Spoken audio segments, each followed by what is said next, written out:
Salut l'équipe, j'espère que vous êtes en grande forme internationale comme d'habitude. On se retrouve aujourd'hui pour faire un peu de bricolage. Pourquoi du bricolage? Parce que je ne me considère pas comme un mécanicien. Je le répète à chaque fois. Moi j'essaie juste de me débrouiller par mes propres moyens, voilà. Donc j'essaie d'apprendre, j'essaie de bricoler. Je me débrouille, voilà.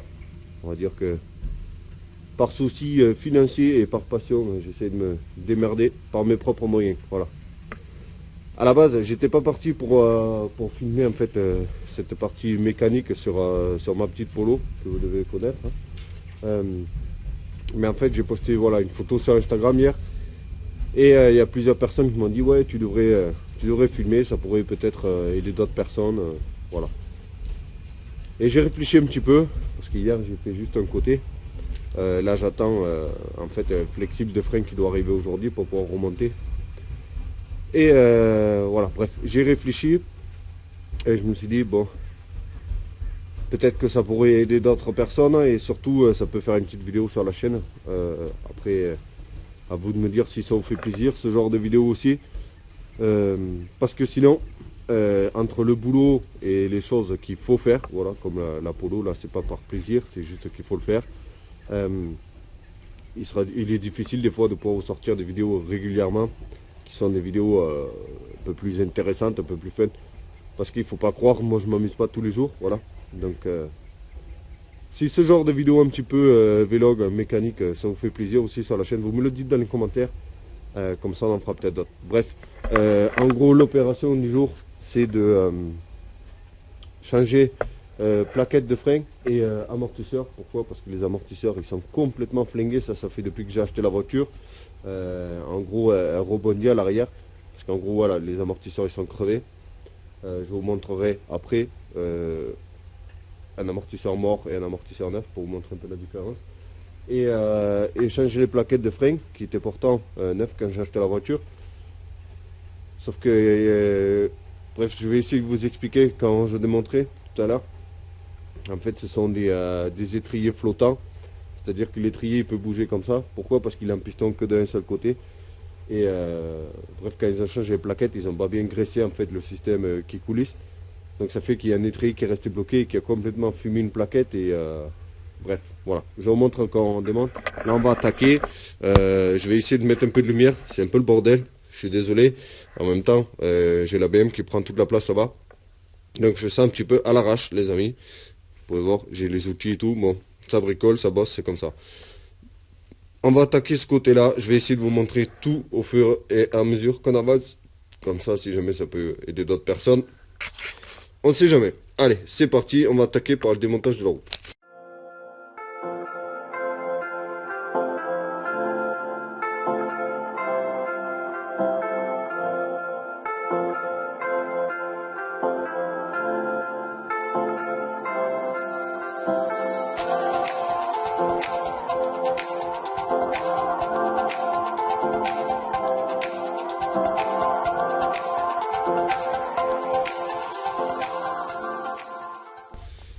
Bon, on a démonté la roue, on a sécurisé avec une chandelle en dessous, toujours mettre en appui pour être sûr que ce soit fonctionnel.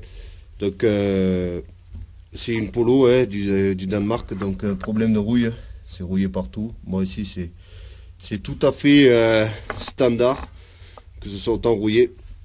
Donc là déjà vous pouvez voir que les disques en fait ils sont neufs. Encore on peut le voir, en fait on passe simplement le doigt. Et vous voyez si ici, à ce niveau là, vous voyez que la plaquette elle touche pas. Et qu'ici la plaquette elle touche. Et en fait vous passez le doigt, vous sentez si en fait il y a beaucoup de différences de matière tout simplement. Mais là c'est carrément lisse. Hein. En même temps quand on l'avait acheté, ils avaient refait disque et plaquette. Sauf que bon, ils ont fait de la merde de leur côté, donc ça a complètement bousillé la plaquette. Comme je dois purger les freins et que vous pouvez voir le flexible, il est complètement peureux. On va essayer de démonter directement sur l'étrier ici. Pour pas prendre de risque de faire pendre avec le flexible et de forcer sur le flexible, tout bêtement. Et on va passer au démontage de l'étrier pour changer les plaquettes. Ensuite on le remettra en place et on passera au changement de l'amortisseur. Bref, allez, c'est parti, je vous mets un petit accéléré et on continue les travaux.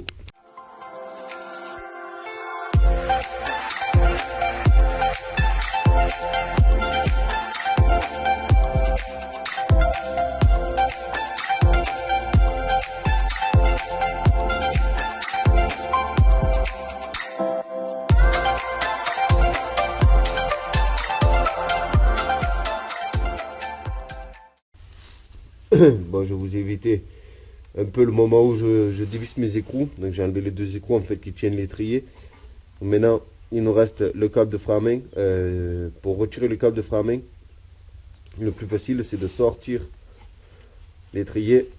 Si on y arrive comme ça, sinon il ne faut pas hésiter à taper un peu sur la gueule. C'est quelque chose de costaud. Hein. Voilà, vous voyez, hop, on sort l'étrier. Et là en fait on va pouvoir actionner normalement le bras. Je dis bien normalement. Voilà, vous voyez le bras du câble de frein à main. Il a du mou. Et on peut le retirer beaucoup plus facilement. Ah, lui il a un clips alors que l'autre côté il n'avait pas le clips. Donc on chope le petit tournevis universel qui nous sert à taper et tout ça.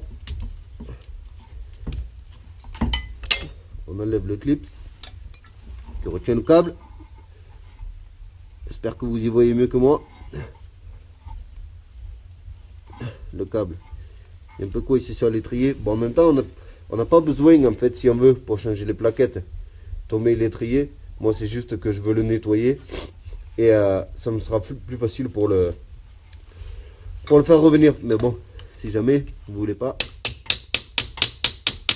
on tape un peu dessus, on enlève un peu la rouille.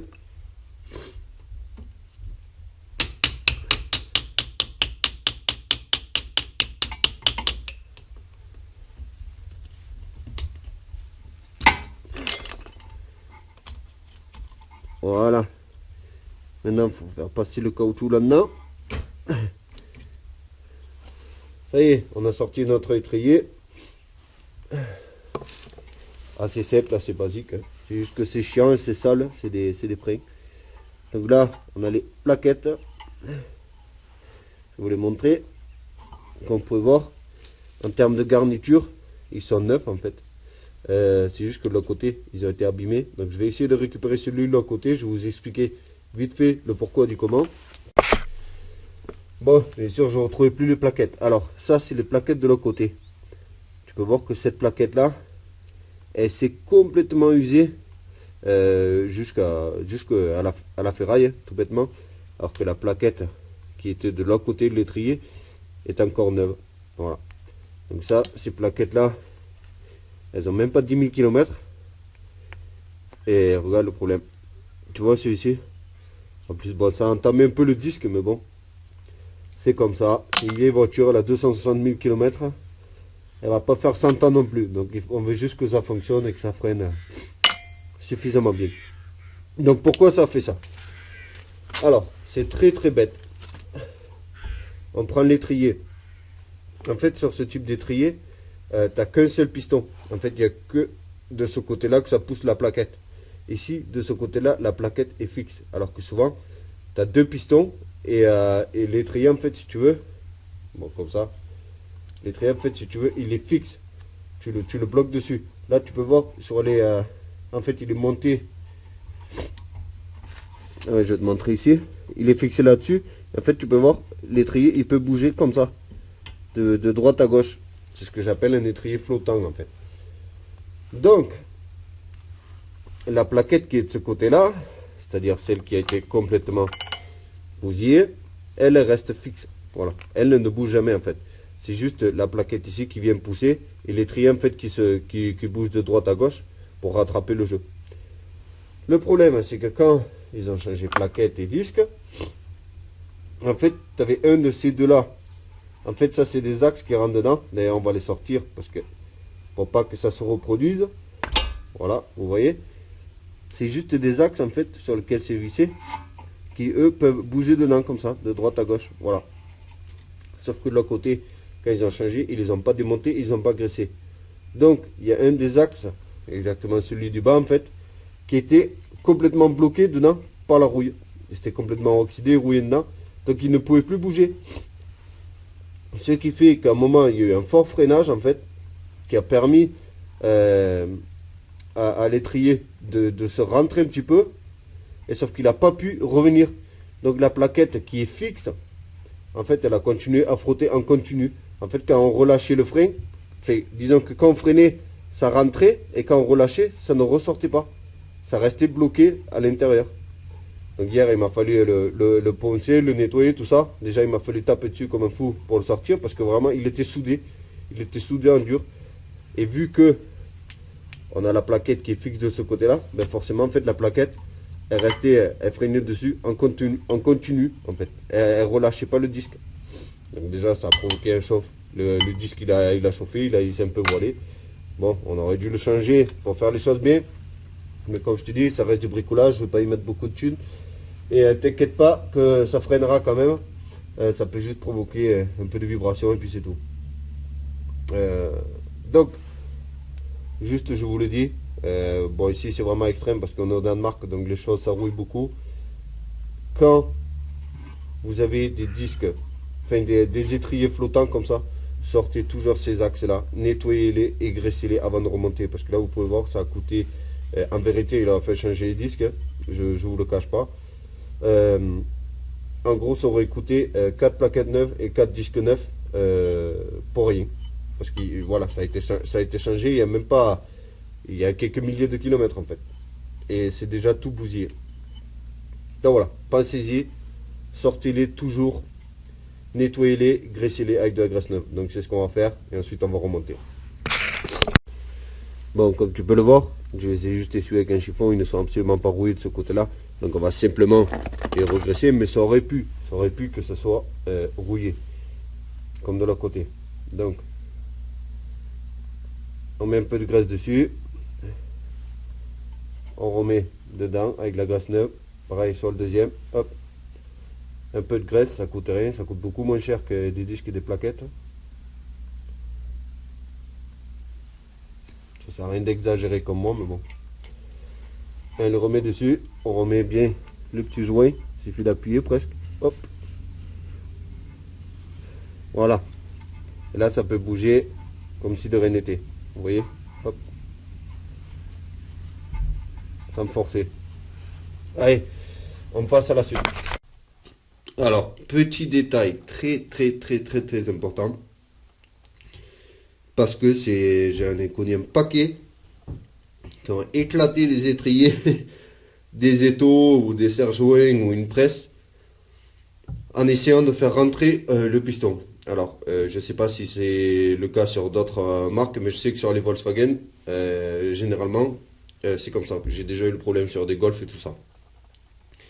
Si vous voyez que la tête, en gros, qui vient appuyer sur les plaquettes ici, si vous voyez qu'elle n'est pas lisse, là vous pouvez voir, il y a des encoches dedans. En fait, c'est parce qu'il faut une clé spéciale normalement. Mais si vous voyez ça, n'essayez pas d'appuyer dessus. Vous le savez, généralement, voilà, on met dans la presse et on appuie dessus simplement pour faire rentrer le piston. Bien sûr, pensez à enlever la vis de purge parce qu'il faut ressortir le liquide dedans. Voilà, généralement, vous mettez dans la presse, vous pressez comme ça pour rentrer le piston. Or, sur ces modèles-là, ne le faites jamais parce que vous allez éclater soit l'étrier, soit l'étau. Pourquoi? Parce qu'il faut le tourner pour pouvoir le rentrer. Ça fonctionne exactement comme un vis en fait. Donc vous pouvez très bien le faire comme moi je vais le faire avec une clé multiprise. Comme ça, faites attention aux joints en caoutchouc. Si vous n'avez pas la clé, voilà, vous pouvez le faire comme ça. Moi, je vais le faire comme ça. Donc c'est simplement, ça fonctionne comme un vis. Donc pour rentrer le piston de l'étrier, en fait, il faut visser dans ce sens-là. Hop. Comme un vis normal, et pour le sortir dans notre sens, mais bon, ça n'a aucun intérêt de le sortir si ce n'est pour le refaire à neuf. Donc là on va simplement le visser pour le rentrer, je vais vous le montrer après. Ça y est, vous pouvez voir il est rentré. Des fois il y a besoin d'appuyer dessus en même temps qu'on tourne, donc si jamais c'est le cas, vous pouvez le mettre dans un étau et en fait le tourner, vous serrez, je vais vous le montrer parce que sinon ça va être compliqué à comprendre. Donc moi ce que je fais dans ce cas là, c'est que je le coince comme ça dans l'étau, voilà, tout doucement, et vous tournez en fait comme ça, voilà, des petits coups, tout bêtement, parce que comme ça, vous restez en appui dessus en même temps que vous tournez, mais il faut pas forcer, hein. C'est vraiment, ça y va tout en douceur, le but c'est pas de l'éclater, hein, comme je vous disais tout à l'heure.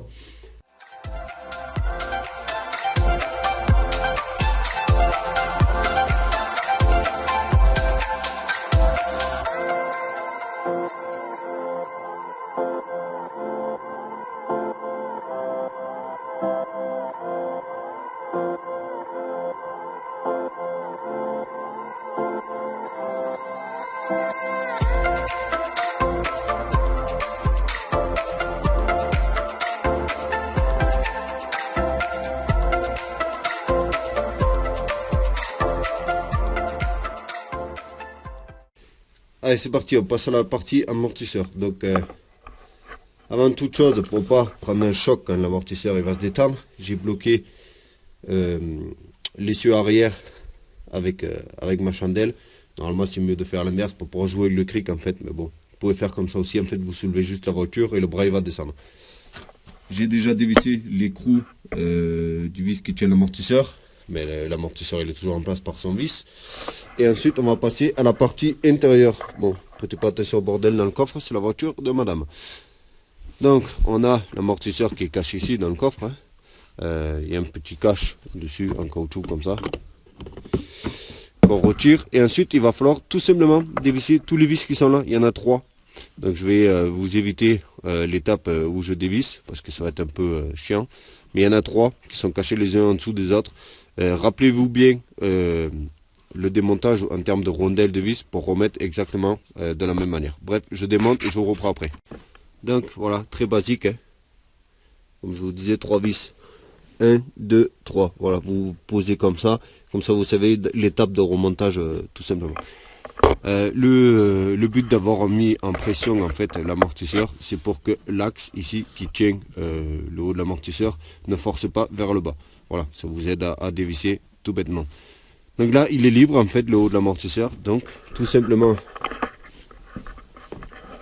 on va venir ici.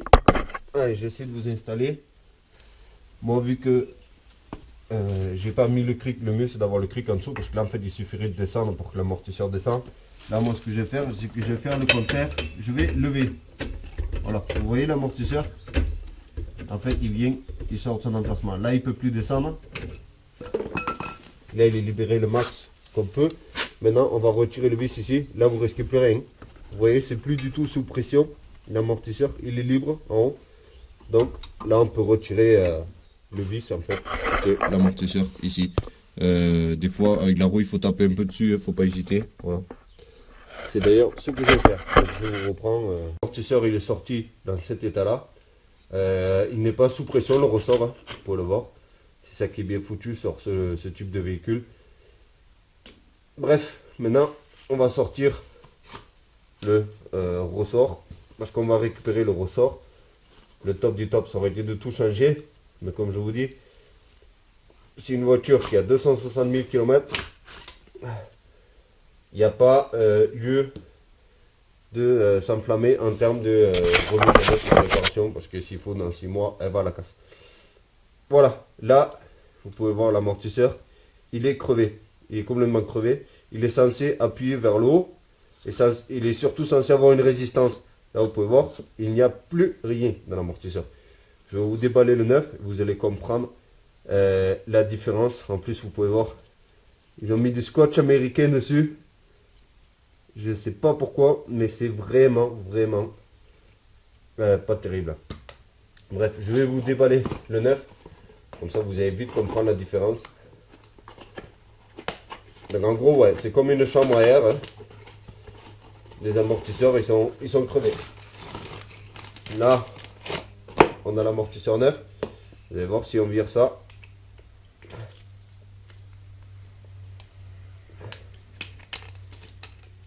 Vous voyez? Déjà, il monte et il monte de manière progressive.